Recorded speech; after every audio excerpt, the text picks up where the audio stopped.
So guys, you remember it's a very, very beautiful moment in the film. There'll be lots of soaring music and everything, so just try and be as relaxed as possible. Okay. Okay, stand over. And that'll mark it. In times of need, scene 28, take 1. And action. Oh, no.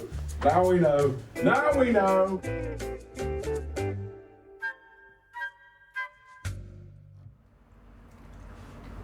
This is the behind-the-scenes documentary for That Mitchell and Webb Look for the DVD. I am James Barkman. You would have seen me in the programme if you watched it, which I'm guessing you did, otherwise you wouldn't have this. That's all. Let's start again. Okay, hello. Hello. I've got a fly in my throat. Oh, boo, hello, that's rubbish. Welcome to the, no, that's awful. The executive producer and the producer, Gareth Edwards, asked me to make the documentary about the making of That Mitchell and Webb Look because of my closeness to the project. Oh, I'm a cunt. Well, in a nutshell, the show is two writer-performers saying some lines that they've sort of written earlier and then learned while they're filmed on camera. That's the pleasure of a show like That Mitchell and Webb Look, is to be able to create a whole series of worlds and to just dip into those worlds for a couple of minutes.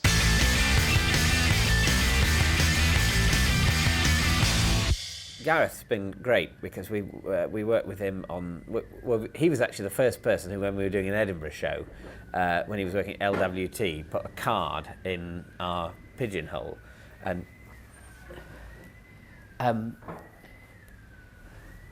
excuse me, we're doing an interview. Sorry. And then we went to meet him, and I was so nervous I put sparkling mineral water on the meal that I had because I thought it was white vinegar, and it sort of fizzed. But Gareth was good enough to ignore it, and David just basically went, So we didn't work with him for years, just because he thought, who's this fucking moron? So we did a show called Comedy Nation on BBC Two, where it was incredibly cheap, and you sort of had to bring your own props. And we did a couple of quite derivative advertising executive sketches that were a bit like those Fry and Laurie sketches where they walk around the room swilling whiskey in a way that was, sort of helped them be good, but good in a copied way. And then we did a show called Bruiser on BBC Two, which sunk without trace, and we did a show on Play UK, and then the actual channel sunk without trace. We'd done the Mitchell Webb Situation, which was our fantastically cheap, not cheap in terms of taste, but in terms of money spent on making pictures happen on a television screen watched by 15 people. Anyway, we'd just done that and nobody had watched it, but we had this tape with 6.5 hours of relatively okay comedy. I mean, people who want to buy the DVD are welcome to. But it's better than relatively okay. There's a lot of stuff that's great. Anyway, we'd done that, and probably only 8 or 10 years after that, we finally got them on the television. Well, we'd always wanted to be on TV because that's where I got into comedy, really, watching TV, growing up watching Blackadder and Monty Python and that kind of thing. I'd like to say I grew up listening to Radio 4 and The Goon Show and that kind of thing, and I did have a few tapes of The Goon Show, but basically it was TV, so I've always wanted to be on TV. That, in my own head, is where successful comedians are. I think we thought to start with we would need to have some kind of angle, some kind of twist, some kind of format, because we'd learned over the years that channel commissioners need that to make them feel happy about commissioning a comedy programme, and it just won't do to say, we're funny, please let us be funny. But the good thing about Gareth was that he just said, let's just do a sketch show, just a proper normal sketch show, and that was a relief. the overarching theme to that Mitchell and Webb look was that every sketch contains at least one of Mitchell or Webb, which, you know, that felt like a good enough theme. It worked for the two Ronnies.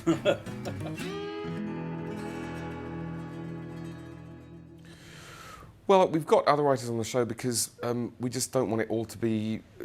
We don't want it all to be us, because although we take some pride, or we try to write as big a range of material as we can for there to be lots of different tones and feels and stuff, and kind of wordy stuff and more clumsy stuff, and not clumsy, I mean folly overy, slapsticky stuff, stupid stuff. We think we're sort of missing a trick if you don't invite in other voices and other kind of. Also, we just know loads of really talented people, and it seems daft not to get them to write for your show when they're happy to. I've got this week's things that are funny, if everyone wants to take down. There's sketches about Dell computers. Could we have some sketches about Dell computers? Yes, that's true. Shoes. Shoes are good. Shoes are funny. Yeah, Shoes are funny this week. Is that going to last for the whole series, though? Just this week. All right.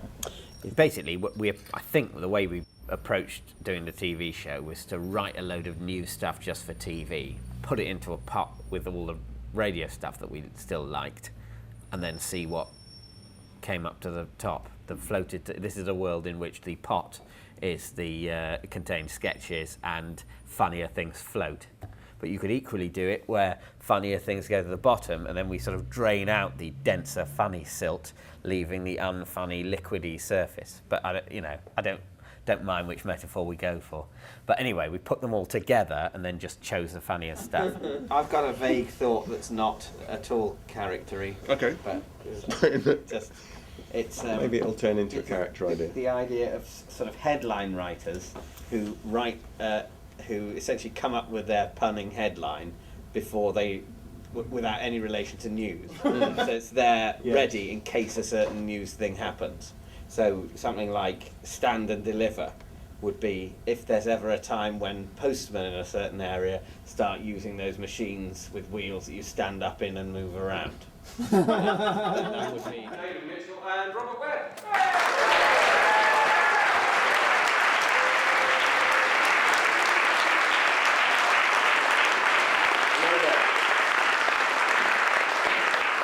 Thank you very much. Thank you. Thank you for coming on the bitterly cold.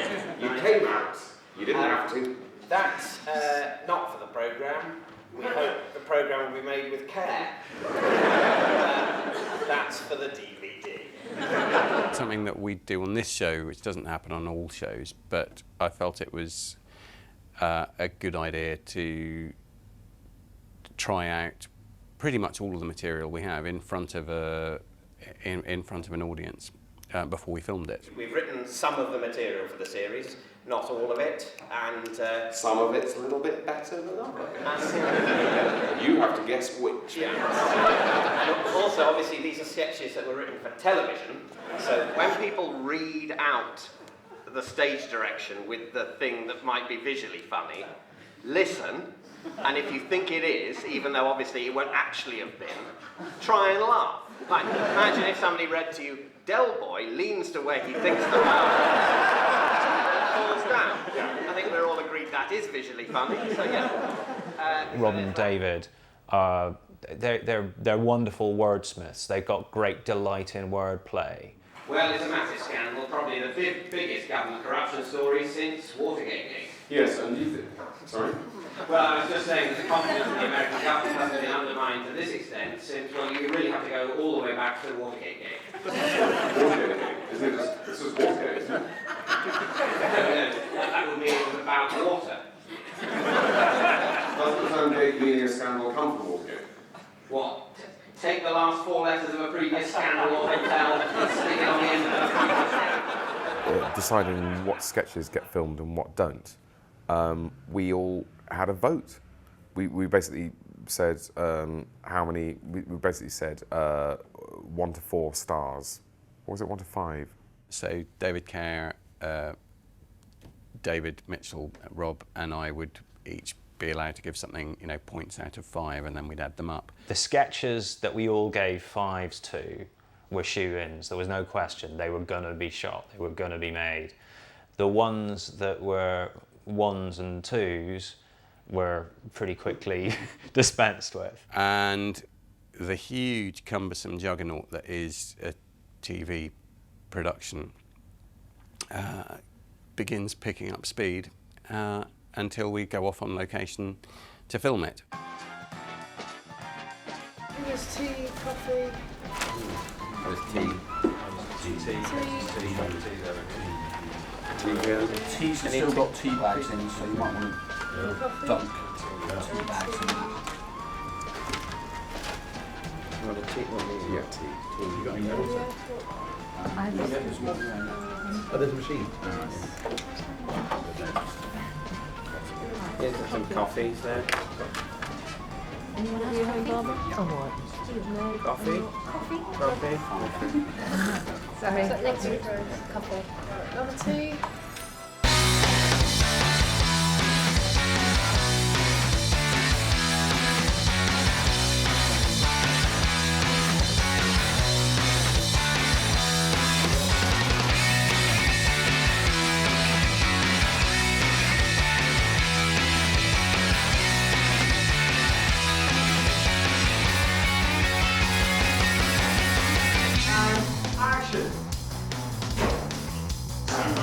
I'm going to use the electric shock to support mental if you're very ill, but can make you a sore though if you're fine. Clear. Oh no. He was fine. Now he's poorly from too much electric. And cut! Lovely, very nice. Best one yet.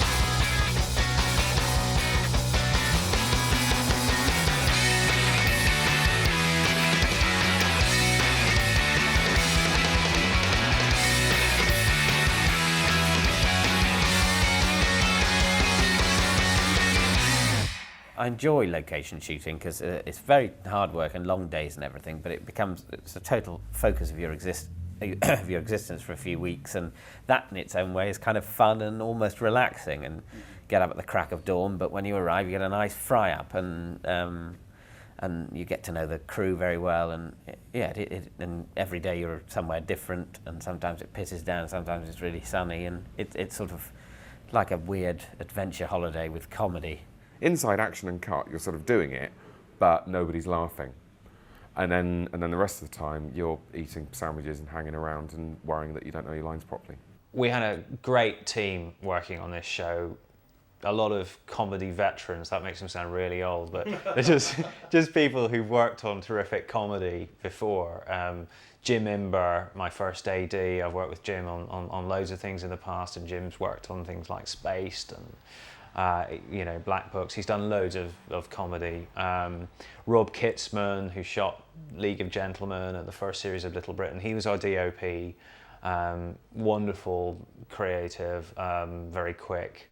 Certainly one of the complications of the shoot was that Rob, called Rob, had the same name as the cameraman, or DOP, who was called Rob. I tried to institute a system where I refer to the DOP as Bobo, but he for some reason he didn't go for that. I think he felt undermined professionally, that was some kind of a name for a clown, and that if anything I should be called Bobo. But there again, I didn't like that because I've become tremendously grand. And I have the same name, David, as the director, David. David, do we want to rehearse with David? And I think it was particularly hard on me because on a shoot, the director's basically the most important person. And I think it's a bit rum that what is my own show, I wasn't even the most important David in the crew. I was David 2. I was the second most likely David to be referred to. And there was a third David, of course, who was the third AD. Yeah, the third David was the third AD, and he was also third AD and third David. And I was horrible to him as a result. What we tended to do is we had a sort of duty David. So there was a sort of whole roster, and each day there'd be a David who would be head David, and we just kind of basically went through the unit. There was one day where we had to bus in a David who it was nothing to do with the television industry at all, which was one of our best days. That was good. Yeah. We didn't make any telly, but I had a quiz. Hello, James. Too early for this, isn't it, though? Yeah. You look very fresh, I must say. Well, I went to bed at 9:30. Oh, really? Morning. Simon, Hi, yes, hello. I understand when you finished your cigarette there was some sort of incident this morning involving an alarm. I don't know what you're talking about. Really? I've never been late for a call in my First life. day of shooting? Yes, well, better to do it on the first day than... That's fair enough. Do you have fruit? Are you eating fruit? Yeah. Why would you do that? Why would you do that? How do you think? I mean, you know, How do you think you maintain this doesn't that happen by figure? accident.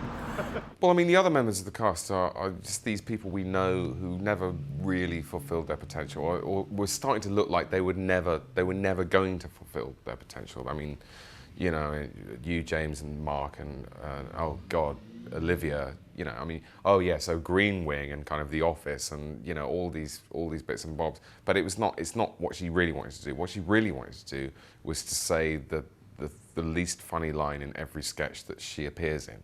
That's always been her dream, and I just think, I feel, this sound a bit wanky, I feel honoured to be able to give her that opportunity. Today, on 1 hour's sleep, I'm being hit with biscuits. You've been hit with biscuits already, though. I've been hit with biscuits, and now I'm going to lie under biscuits. And action.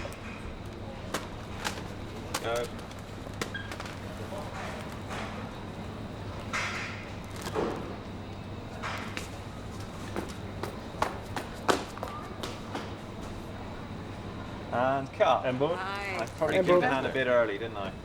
Marco? Going again. Go again. There's a mixture of real biscuit brands, which we've covered up with a few made-up biscuit brands. And what kind of made-up ones have you got? Yeah. Well, we've had some of our top comedy minds working on some made-up biscuit brands. Some of my favourites include Crumblats and Mother Lion's Shorties. Now, Robert, I understand you've been working on some biscuit names of your own Yes. that weren't too late to be used on actual packets. Yes. But Well, they don't actually exist, these biscuit names. Spaff Pats we couldn't use because they exist. Fruity Chew Bums, you can buy those. And I can't think of the rest of them. Rock hard chocolate cock fists. Yes, rock hard chocolate cock fists, which are rock hard chocolate fists with a cock coming out. And I don't know how you eat them. They do exist. Actually, they lick a knuckle first. That would be one of the least rude ways to eat them. We've basically filmed all over the country. It's quite an elaborate process, involved an awful lot of travelling, and we shot some sketches in the sort of Docklands area of London. We did some sketches in West London. We did a few things off just sort of South London area, South East really. We did some stuff up near sort of Hampstead area in North London. Anything outside London? Oh yes, lots. No, we absolutely. We went off to there was a bit we shot in Watford High Street. And there was a sketch that we shot in I think it's called the Palace Theatre, which is over in Watford. And then, of course, there was Micklefield we went to. Where's Micklefield? It's near Watford. Right, okay. Yeah. And then we also went to Eastbourne for the afternoon. So it's, really everywhere.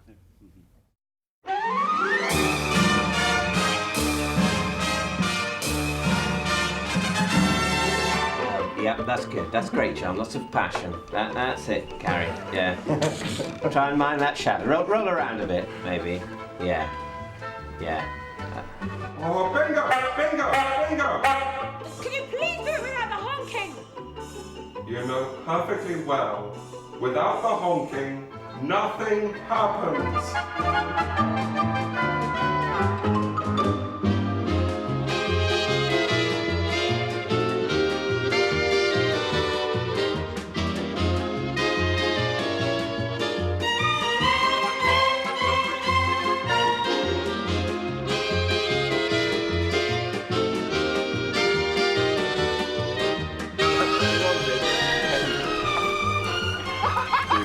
provide the license fee.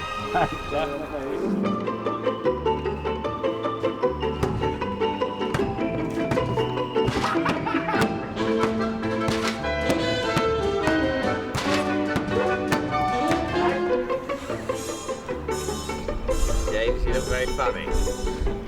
Have you got yourself on there?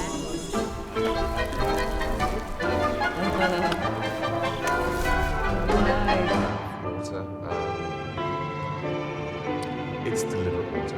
I mean, there's no reason why you'd have to have water. So anyway. In fact, you don't even have to.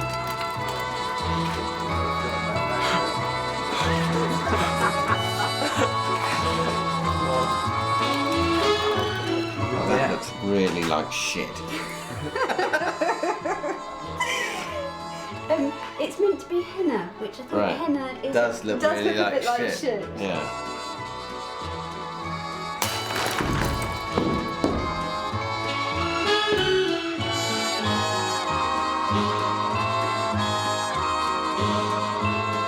It's a very disturbing experience when you take chunks off and a bunch of bins fall. It's like falling to pieces. There's a lot of people always do this. When I'm around trying to film them, they're always stood right at the edges of the... The reality of life, James, is people do stand quite far apart. No, this is weird. This is why this looks and feels fake.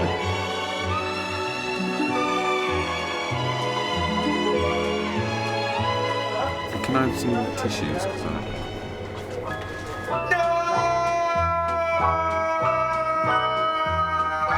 Cut. Lovely. Yeah, that's nice. That's good. That's got it. Excellent. Yeah.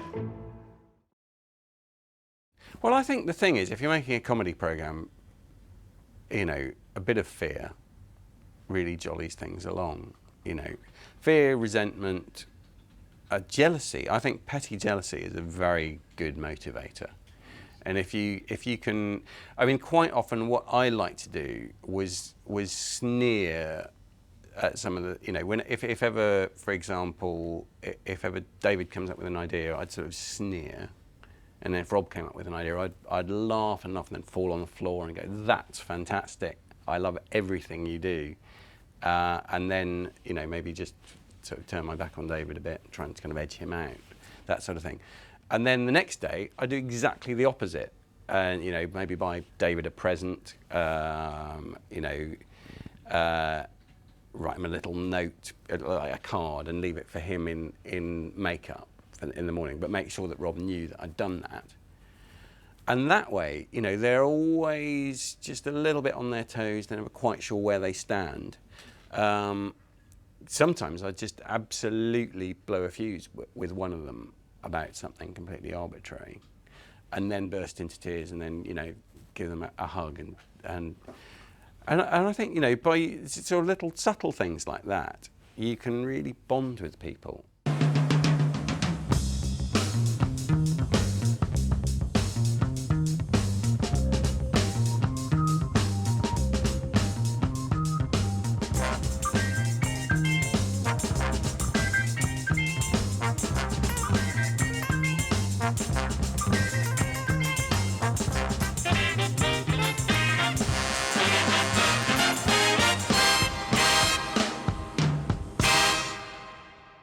I think at the end of the day, I prefer studio for a show like this, because you get the audience is much more likely to laugh sort of uproariously if you're actually there doing it. You can time the performances off the laughs, and it's got that, you know, nice sort of live, everyone at home feels given permission to laugh kind of feel. The thing that what we really do need is the noise of laughter in order to give the curmudgeons at home the illusion that they are amused. There's nothing like the buzz, really, of doing a show in front of an audience and having the immediacy of their response and knowing they're loving this, they're really loving this, and it's fantastically gratifying.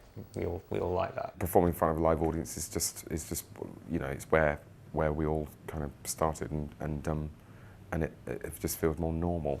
When the audience They're basically here, are they? exactly, yeah. This stuff gets struck. Yeah.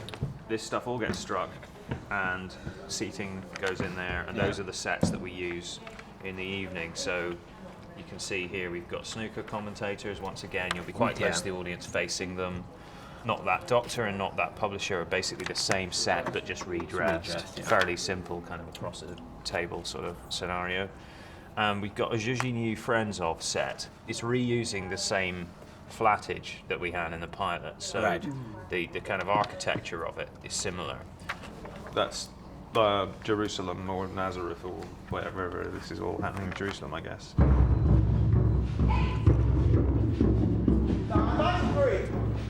50! 70! That's number bounce! Fuck it.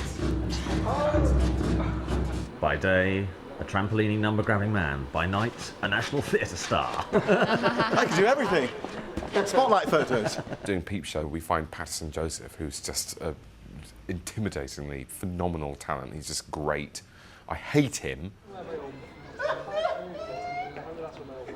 And so, you know, when you get to do the sketch show, you go, oh, let's have an excuse to try and get Patterson in there.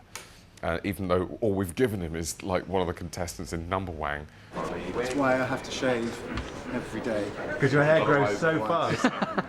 3 days growth. It's actually a medical condition. I think you should laugh at me. Oh, sorry. If I don't shave every day. That's astonishing. 3 days growth. This happens.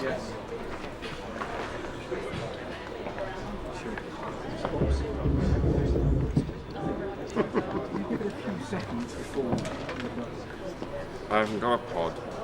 I've only got a plate. Just imagine. That's pretty convincing, actually. Thanks. It's like you leant up against the camera. From some woman from Property Ladder or something. He's Kirsty Allsop, isn't he? He's Kirsty Allsop. Yes, Kirsty Allsop. I told you. I was right. Yeah.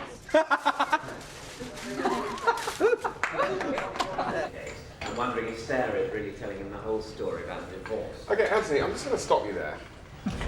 I mean, yeah, but we're already at the end of chapter 2, and I can't for the life of me tell you what's going on.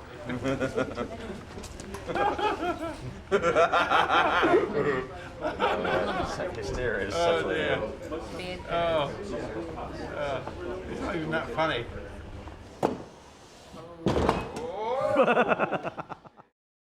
You basically worry about the temperature of the audience in a studio before you go on.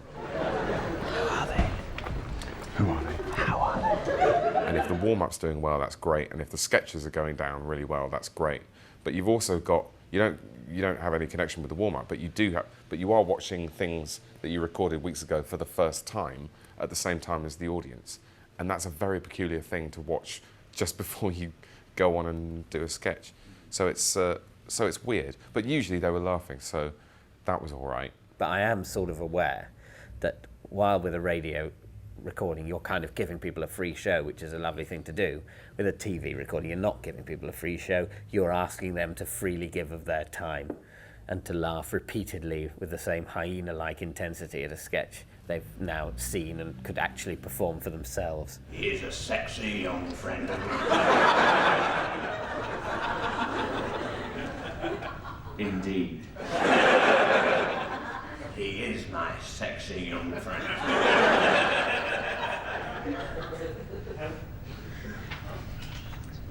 Cut. Woo, that's the first one, we did it! I think David's happier talking to the audience than I am. I think David's happier improvising at the end of sketches than I am. And I think that's just his natural, cuntiness. No, that's just his natural. He's just a very eloquent, confident, witty man. David Mitchell and Mr. Robert Webb.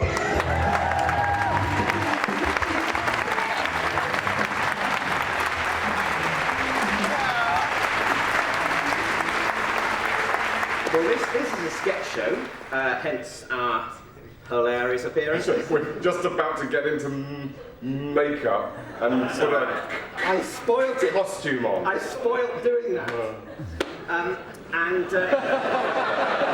So everything you see will be a sort of unconnected comic item. Yeah, don't go looking for a story. It'll make your head hurt. And then Trying to weave it all together. When that bloke in the shop, is he coming back? And a look in his eye, maybe he's the murderer. They seem to be doing the same accent throughout. Surely they're entirely the same character. The whole thing's the same That would character. be like trying to do magic eye on a wall. Which you can spend thousands of years on and not get anywhere. I think that's it. I think we can start now. Let's get on with it. Thank you very Yeah, much. thanks for coming.